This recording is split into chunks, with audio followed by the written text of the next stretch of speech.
Buenas tardes, compañeros. Nosotros vamos a empezar con la primera parte de direcciones sociológicas. Mi equipo está conformado por Marisol Pérez Montes de Oca y su servidora Leilania Azucena Marín Macedo.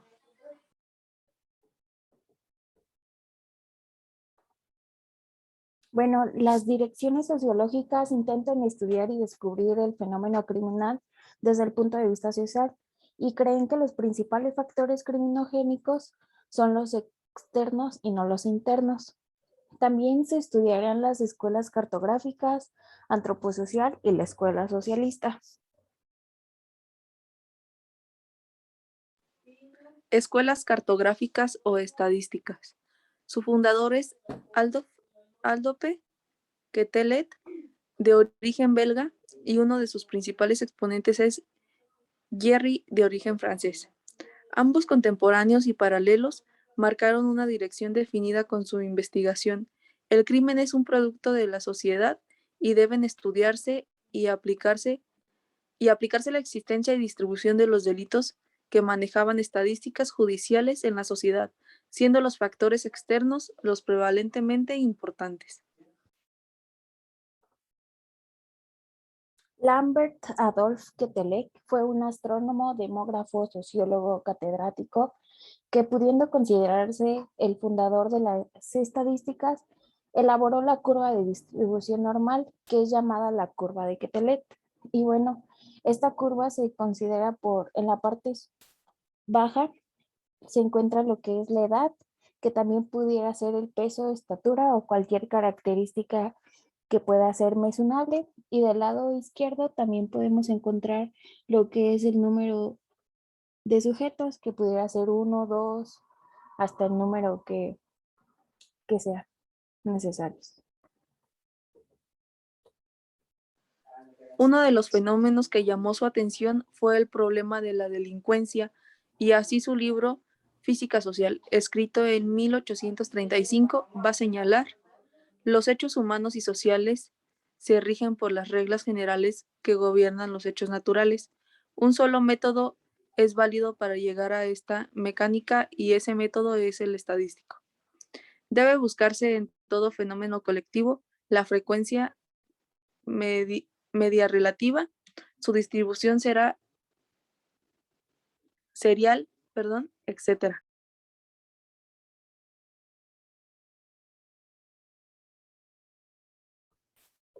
Estudios del fenómeno criminal como fenómeno colectivo. De este fenómeno se desprenden tres conclusiones. La primera es que el delito es un fenómeno social producido por los hechos sociales que son detectables y determinables estadísticamente. La sociedad lleven, sí, en cierto sentido, el germen de todos los delitos que vendrán cometidos junto a los elementos que facilitarán su desarrollo. En la segunda dirían que los delitos se cometen año tras año con absoluta precisión, regularidad. Los totales se repiten anualmente, no solo en un número de delitos, sino en el tipo de los mismos. El balance del delito se puede calcular con anticipación. Y por tercera parte sería que hay una serie de factores que intervienen en la comisión de determinados delitos, como el papeurismo, que es la situación geográfica, el analfabetismo, el clima. No se pueden aceptar una sola causa, ya que se muestra que varias ideas aceptadas no son aceptables.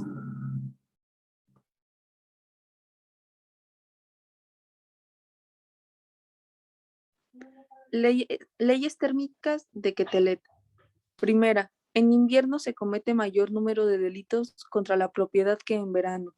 Segunda, los delitos contra las personas que cometen fundamentalmente en verano, ya que por la temperatura, por el calor, las pasiones humanas se ven excitadas.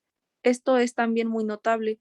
Los días son más largos y por lo tanto hay más tiempo para divertirse. Además, la misma temperatura hace el sujeto irritable. Tercera, los delitos sexuales se presentan con mayor frecuencia en la primavera. No es más que el fenómeno de la brama de todos los animales. Todos salen en primera a unirse para poder perpetuar la especie, y por lo tanto el hombre no es ninguna excepción. Por ejemplo, en la segunda ley podemos presentar el ejemplo del fenómeno de la Navidad, donde usualmente se suelen haber muchos más delitos que todo el tiempo. ¿Por qué? Porque hay la generación de más dinero y las ganas de comprar y regalar cosas.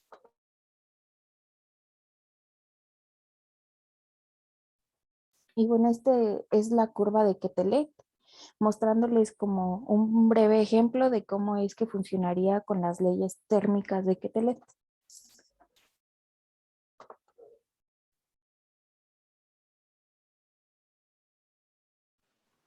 A medida que nos alejamos del ecuador de las curvas de criminalidad, serán más pronunciadas en sus diferentes estaciones. Además de estas leyes térmicas que le van a descubrir y demostrar ya estadísticamente cómo la criminal femenina es muy inferior a la masculina, en proporción de 6-1 en México, es de 15-1 en sentenciados. Comprobó que el mayor número de delitos los comete el hombre entre los 14 y los 25 años, mientras que la mujer la turbación es entre los 16 y los 27 años. En México y en varios trabajos estadísticos dignos de mencionar como los de Rafael Ruiz Arre, Leticia Ruiz de Chávez y María Luisa Rodríguez Sala de Gómez Gil. El trabajo más importante realizado en México es del maestro Quirós Cuarón, que estudia 38 años de la criminalidad mexicana para demostrar su realidad estadística.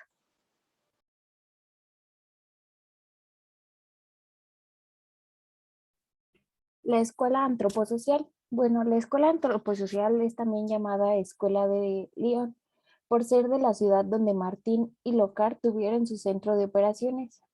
La escuela antroposocial de fundamental importancia para los factores sociales sin que los crímenes no pueden cometerse.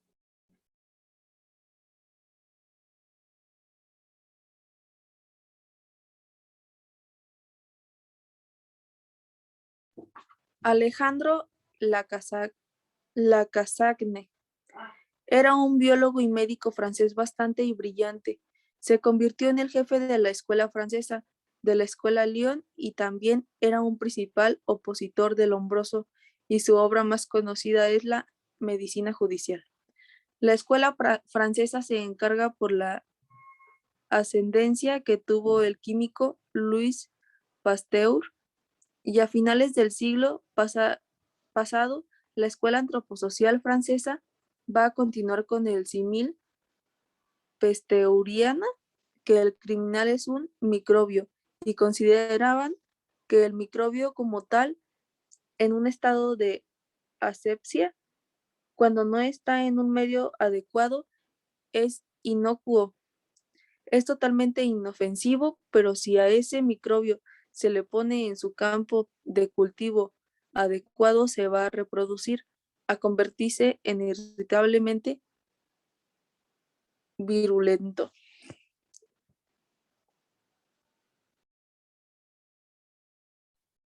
La escuela de la Kazán consideraba que el criminal solamente es peligroso en cuanto esté en un medio adecuado.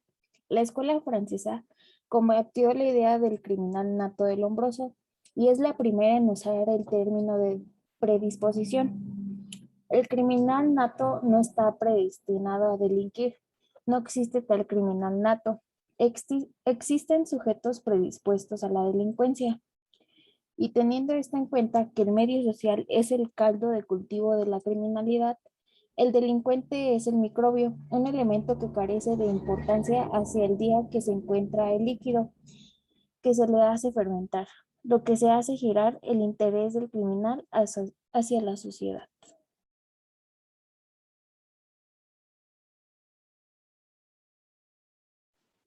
Se dividieron los factores criminógenos en dos: factores predisponentes y los factores determinantes. Nos dicen que en el cerebro existe en tres zonas: básica, que es la frontal, y occipital y la temporal.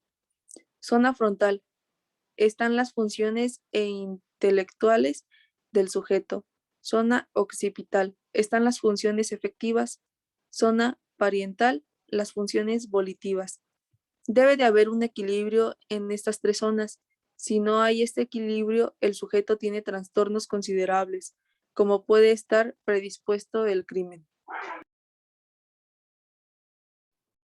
El autor de la frase "las sociedades tienen los criminales que se merecen" es hecha por Lacazán. Esta frase se ha convertido en una de las corrientes sociológicas, pero su discípulo Locard de él completó la frase diciendo que las sociedades tienen la policía que se merece.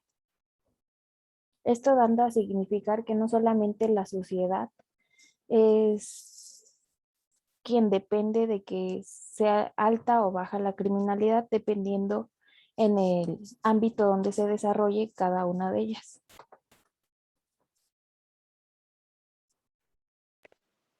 Paul Aubry, en su libro Contagio del homicidio, escrito en 1895, había desarrollado la imagen bacteriana en una epidemia. Cientos de miembros de una misma familia enferman y otros mueren y otros quedan intactos. La pregunta es ¿por qué? Y respondió, es porque en ellos el elemento virulento no encontró terreno preparado para desarrollarse y germinar, y en los otros, por el contrario, el terreno de cultura era lo más favorable. Los gérmenes se han multiplicado y producido desórdenes más o menos grave. Cuando se trata de un contagio moral, los factores predisponentes serían la herencia, el desequilibrio nervioso, la desinformación autonómicas, en tanto los agentes que transmiten el contagio son la educación, la familia, la predisposición, las malas lecturas y las ejecuciones públicas. Esto quiere decir que si nosotros estamos como preparados y estamos bien, no tenemos como, dice aquí, para que la bacteria nos afecte, les va a afectar a los que no están como preparados para eso.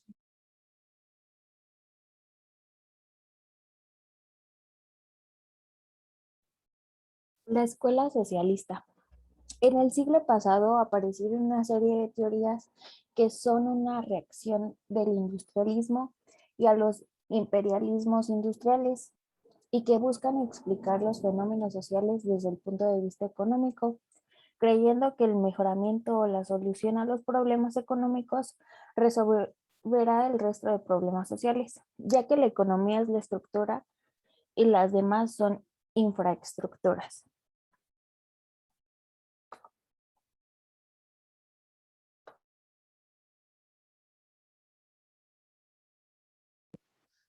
Karl Marx y Federico Engels. Las ideas básicas parten de la teoría marxista, desarrollándose actualmente sobre bases marxistas-leninistas. Aunque los criminólogos socialistas no defienden con claridad su concepto de marxismo-leninismo, sí pueden desprenderse de sus textos los siguientes postulados. El mundo se halla en constante movimiento, cambio y desarrollo. Nada es inmutable. El cambio es forma dialéctica, tesis, antítesis y síntesis. 3. La base económica de la sociedad determina su actual social. 4. El poder creador histórico del pueblo no se limita a lo material, sino que moviliza también la ciencia y la cultura. Un fenómeno o grupo de ellos son los anteriores o intelectuales, dan lugar a la causa y el fenómeno producido se llama resultado. Aunque la causa procede siempre al efecto, el simple pasaje del tiempo no es signo de la condición de causa. 6. La teoría es materialista, el materialismo didáctico es determinista.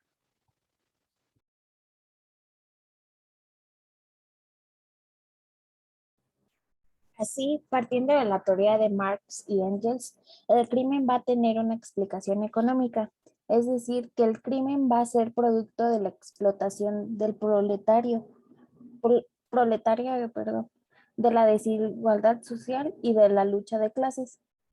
El principio de la lucha de clases, que es capital en el socialismo, Repercute también en la tecnología socialista cuando considera la organización que la justicia penal presente como sistema de defensa de los intereses de clase de los detonadores del poder.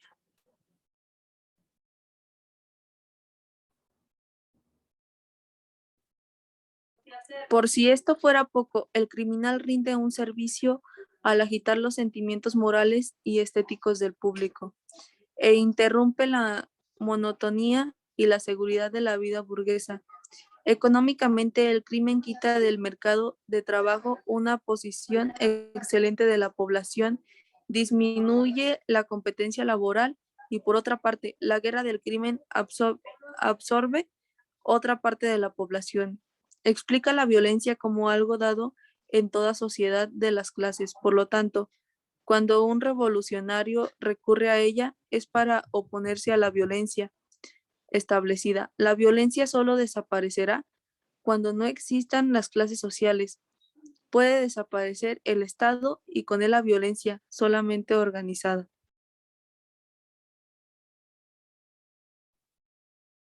Federico Engels. La rebelión de la clase obrera contra la burguesía comenzó poco después de alcanzar la industria, en el sentido moderno. Sus primeras etapas de desarrollo, esta rebelión en su forma más cruda, prematura e infractuosa de manifestarse, asumió las características del crimen. El obrero vivía en la indigencia y en la miseria, viendo que otros llevaban una vida feliz. Él no acertaba a comprender por qué él había hecho por la comunidad más que el rico poderoso. Había de ser el que llevaba el peso del sufrimiento. A medida que el rico progresaba, los delitos aumentaban y el mínimo anual de condenas correspondía sobre poco más o menos el número de balas de algodón consumidas. Esto quiere decir que entre el indígena más veía que, por decir así un ejemplo, el patrón era más poderoso, comenzaban a aumentar a medida pues, mayores los delitos, porque para ellos no era muy justo que ellos se llevaran todo el trabajo duro, mientras que los patrones no hacían igual trabajo, pero ganaban muchísimo más que ellos.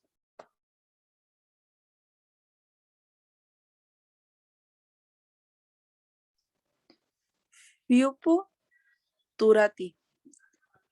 Turati se lanza contra el crimen capitalista. Dice que este produce no solamente indigencia y un aumento de necesidades, sino que estimula la codicia, favorece la comisión de los delitos contra la propiedad y por lo tanto es productor del crimen. Habla de que la codicia se despierta por la enorme diferencia que existe entre los pobres y los ricos. Actualmente es muy sabio también y esta es una de las reglas de la criminología que se respeta hasta el momento actual, que las grandes concentraciones de población con características proletariadas son criminógenas. El error está en creer que el único factor criminógeno es la miseria o la mala distribución de la riqueza. Es uno de los factores de importancia, porque no podemos decir que es el único que no, podemos decir que, ha desa-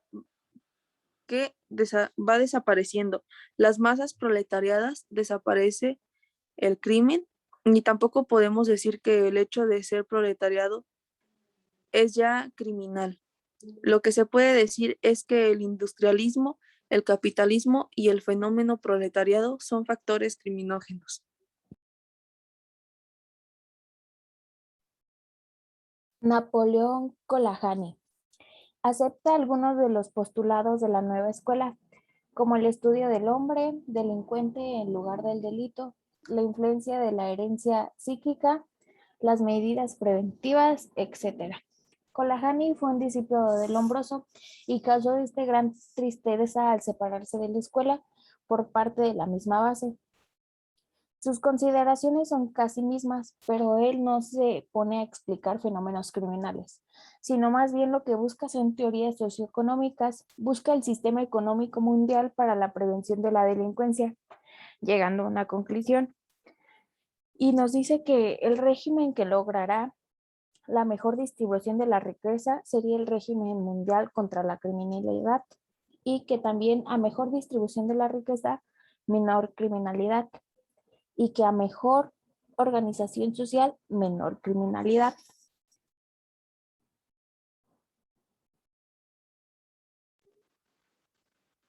Colahani quitó a la interpretación atavítica todo elemento orgánico o físico, reduciéndola al elemento puramente moral. El atavismo psíquico es la reaparición en los hombres de una determinada raza de caracteres psíquicos propios de fases de evoluciones recorridas. Negó que el alcoholismo sea causa de miseria, sino que es la miseria la que empuja a las clases trabajadoras al alcoholismo. Y bueno, compañeros, esto sería todo por nuestra exposición. Obviamente este es un video, pero si llegaran a tener alguna duda, no tengan la pena de mandarnos mensaje y se los podemos explicar para que lo puedan lograr entender. Cualquier cosa estamos para aclararle sus dudas. Muchas gracias.